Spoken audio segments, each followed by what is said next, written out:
Well, they did it. Rangers win, baby. 5-2 over the Carolina Hurricanes in game 6, round 2 of the Stanley Cup playoffs. And I didn't really have much question about going into this game as much as I do about game 7. Game 7 is really where I'm worried. I had a feeling coming back to a rockin' Madison Square Garden that they were going to go in and get it done, take care of business, and win this one handily.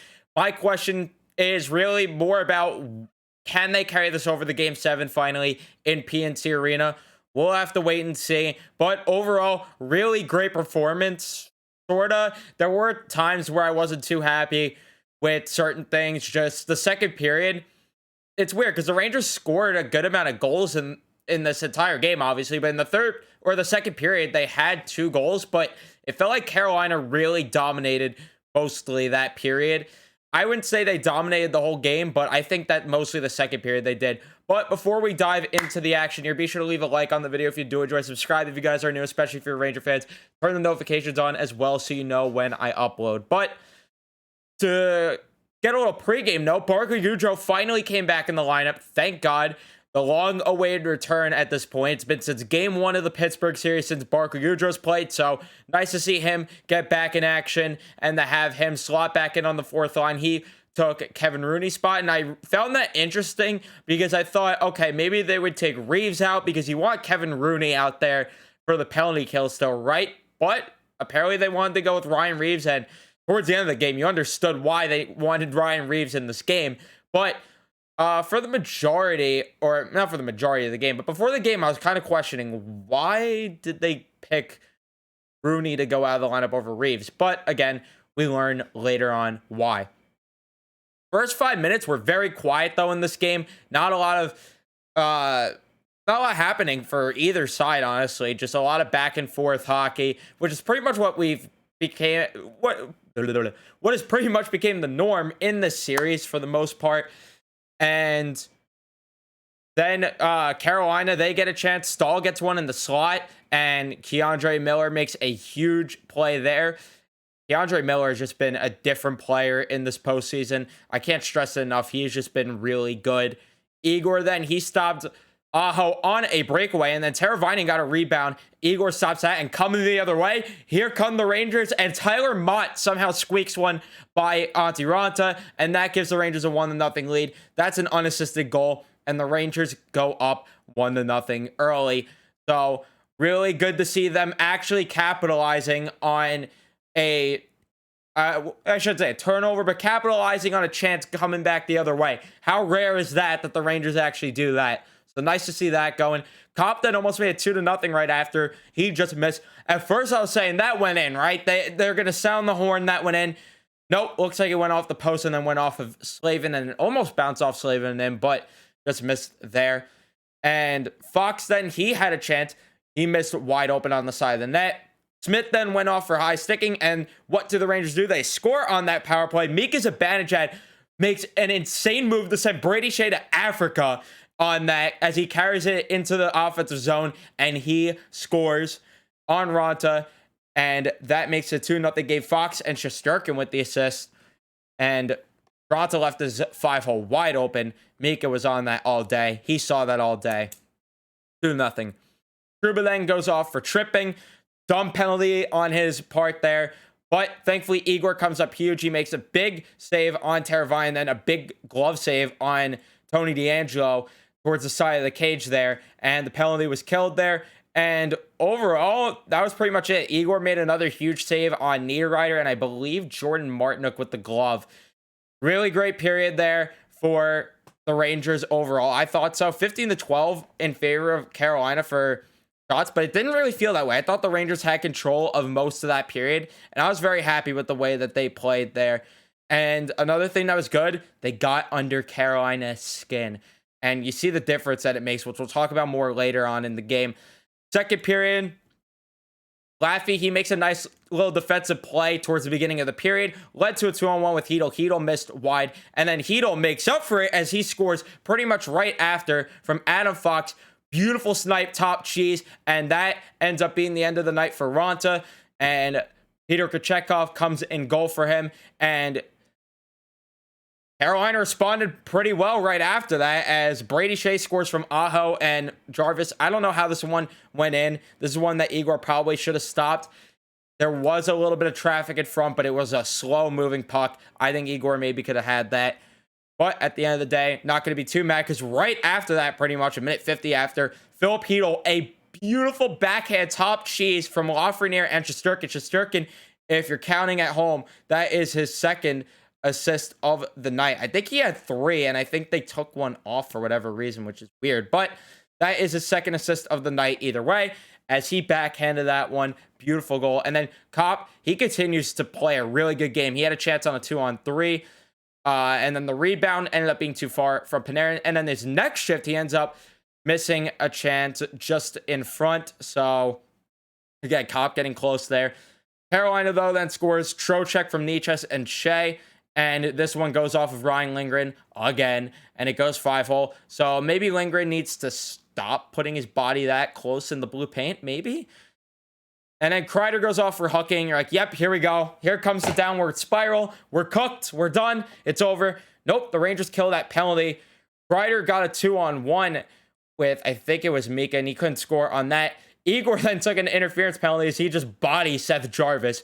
Dumb penalty, but a funny one. But the Rangers had a very, very long defensive shift there. So at the same time, Igor kind of made a nice, smart play there because he got some fresh legs out there on the ice. Penalty was killed successfully, and that was the end of the period. The Rangers, I thought, played pretty solid until the end of that period. It got very worrisome, in my opinion. 11-7 in favor of Carolina for shots in that period. And the third period, this was probably the dumbest period of hockey I've ever watched. How many penalty minutes from that period alone? I mean, seriously, let's see. 12 for Carolina and 6 for the Rangers. This period pretty much was played 4-on-4 on power plays. Ridiculous. Kreider gets clipped with a high stick. That ends up leading to a 4-minute power play for the Rangers. Panarin then went off for hooking. Cole then went off for interference. And it ends up being a 2-man advantage. And Panarin scores on that. Beautiful snipe there low. And that makes it 5-2. Nice to see Panarin score from Kreider and Strome there on the power play. And then Igor gloves a shot from Trocheck. Trocheck and Goody then go off for roughing. Then you have Miller goes off for tripping. And Tony DeAngelo, that piece of shit, flicks the puck at Igor after a whistle. And he can't keep his temper under control. Stop me if you heard that one before with Tony DeAngelo. And he goes into the box there. And that makes it a 4-on-4. So thank you so much, Tony, for being a complete jackass as per usual. And yeah, really like to see that there. Goes back to a 5-on-5. Aho then goes off for roughing. And that penalty gets killed. And the Rangers hold on to win this one. It's pretty much the third period. Not much to say other than what the fuck. Shots in the third, 13-6 in favor of Carolina. Shots in the game, 39-25 in favor of Carolina. Face-off percentage, 61-31, or 61-31, that's math. 61-39 in favor of Carolina. Hits, 26-32 in favor of the Rangers. Block shots, 14-22 in favor of the Rangers. And giveaways, 11 for Carolina, 6 for the Rangers. Overall, really, really great game, in my opinion. To a degree.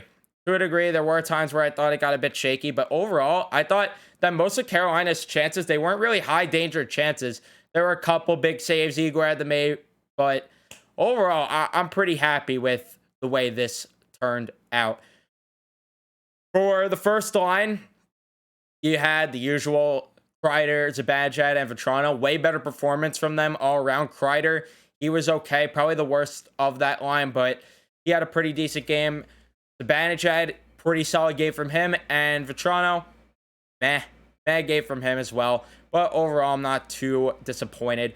Panarin, Strome, and Copp, probably the best line of the entire game. Copp was an animal, 5 shots on goal. He definitely deserved to get on the score sheet tonight. Unfortunately, did not. But overall, I'm happy with Kopp's performance. For Strome, he was okay. Couple bad plays on his behalf. But the one thing we could thank it for is not taking a dumb penalty that he usually does. Panarin, he was okay. The penalty that he took was dumb, but I'll take a Panarin goal any day of the week. And then the kid line, Kakko, or Lafreniere, Hedl, Kakko, excuse me. I thought that that was a pretty decent line. There were times where they spent too much time in the defensive zone, but when they were in the offensive zone, they were cooking. Heedle was on fire today. No pun intended there. Come on now. But 4 shots on goal for him. He could have got a hat trick very easily. Lafreniere, he could have got a goal, and he was an animal tonight. I liked what I saw from him. Kakko looked a bit slow, but overall, I'm not too disappointed with him. And then the fourth line, so nice to be saying Reeves, Gaudreau, and Mott. What a fourth line. What a fourth line. And when Blake comes back, oh my God.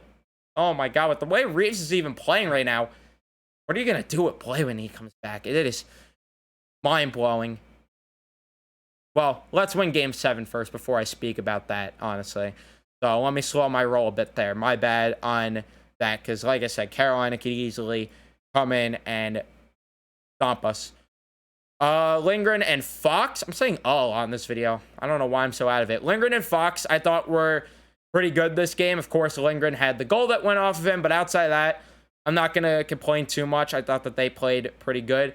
Miller and Trouba just keep getting in their kitchen, and it's fucking hilarious. I'm not even going to lie. Miller, again, he has been an animal. 5 hits in that defensive play that he made on Jordan Staal. Just a world-class play. And Jacob Trouba, he had a pretty solid game outside of that dumb penalty they took. And Braun and Schneider, I liked what I saw from them. Braun maybe could have done a bit better in front of the net on that Brady Shea goal, but outside of that, I mean, that's nitpicking. And Igor, he was lights out. Lights out. Let's get to Twitter to see what you guys have to say, though. Dwayne Bacon says 2 things for me. 1, Igor has 3 more playoff points than Biz and Net. Yep, gotta love the shots at Biz. That always is fun. And then 2, Canes are 6-0 when it comes starting shit after the whistle. 1 more, baby. Let's break this stupid Canes home streak. Completely agree there. We gotta go in there and obviously get a road win, but yeah, you gotta get under Carolina's skin. Look at the difference that it makes.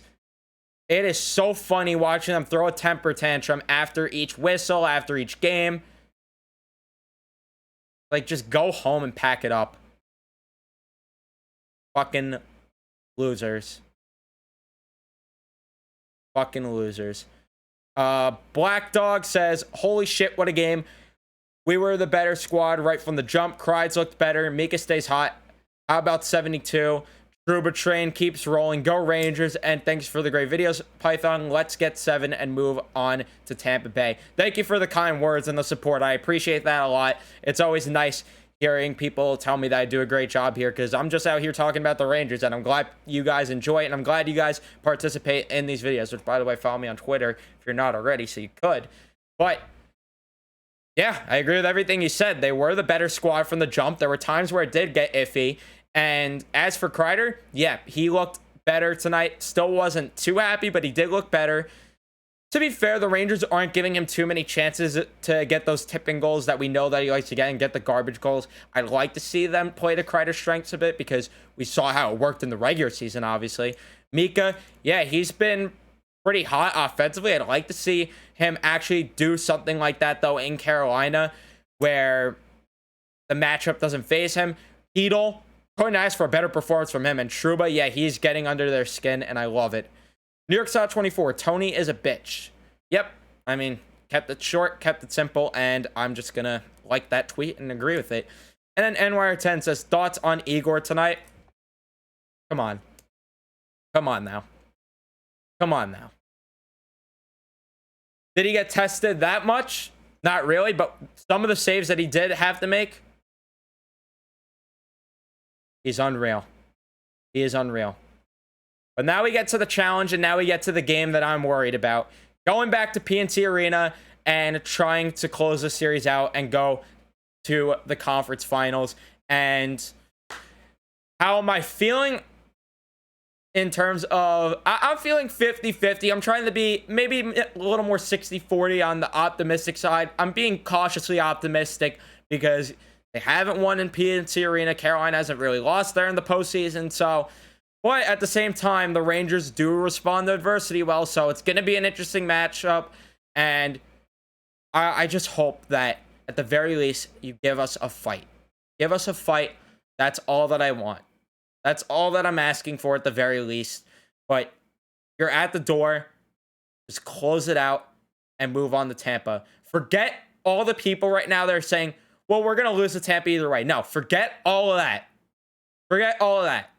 Don't say that to make you feel better about yourself. And Kane fans shouldn't be saying that either if they lose game 7. Should be saying, oh, well, Tampa's going to beat us either way. You shouldn't feel that way. 1, you're here to support your team, so go out there and root for them in game 7. 2, go out there and just hope that they win. Hope that they win. If they lose to Tampa, so what? So what? They are a sleeping giant right now, waiting to absolutely feast on either one of us. Sure. If you want to feel that way, sure. And is that probably the reality? Yes. But I'm not going to sit here and act as if everything's okay if they go out there and lose game 7. I'd rather them win game 7 and get eaten alive by Tampa than go out there and lose game 7 against Carolina. Not just for the sake of this team going far, because, you know, obviously the more games that we have to watch, the better, and the longer the season is, the better. But also, this is a younger team. You want them to play a team like Tampa and try to grow from that. And the best case scenario, you somehow win the series. So, I don't like seeing the people saying that, but let's just hope at the very least they go out there and give us a fight. Thank you guys so much for watching. If you did enjoy, be sure to leave a like, subscribe if you guys are new, turn the notifications on, and big game 7 in Raleigh. Let's go Rangers, baby.